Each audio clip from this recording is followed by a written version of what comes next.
Hello.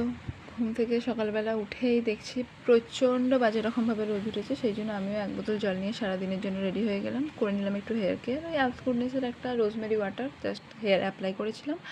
আর আজকে যেহেতু বৃহস্পতিবার, ওই জন্য পনির এনেছিল, তো পনিরটাকে রান্না করে রেখে আমি ভাতের চালটা বের করে নিলাম। যদিও ভাতটা আমি বসাবো না, ভাতটা মামুনিই বসাবে, কিন্তু ভাতের চালটা আমি বের করে সুন্দরভাবে ধুয়ে ভাতের চালটা রেখে দিলাম। আর ওই যে প্রথমেই বললাম যে মাথায় টোনারটা অ্যাপ্লাই করেছিলাম, মানে অ্যাবস গুডনেসের ওই টোনারটা অ্যাপ্লাই করেছিলাম, সেই জন্য আজকে হেড ওয়াশ করতে হতো, সেই জন্য তারপরেই শ্যাম্পু করে নিলাম। শ্যাম্পু করে নেওয়ার পর অ্যাপ্লাই করলাম স্ক্রাব, তারপর তো বডি ওয়াশ আছেই।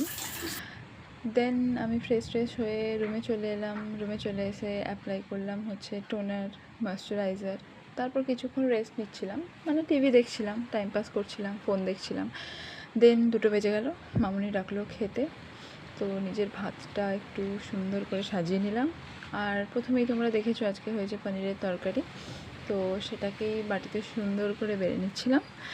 আর আজকে না মামুনি করেছিল, যেহেতু আজকে বৃহস্পতিবার নিরামিষ, ননভেজ কিছু খাবো না, সেই জন্য মামুনি করেছিল আজকে ওই কুমড়ো দিয়ে বেসন। যেহেতু আমার বেগুনে অ্যালার্জি আছে, তো আমি বেগুনটা খেতে পারি না, সেই জন্য মামুনি আমাকে একটু কুমড়ো দিয়ে বেসন করে দিয়েছিলো। তো আজকের মতন এইটুকুনিটা।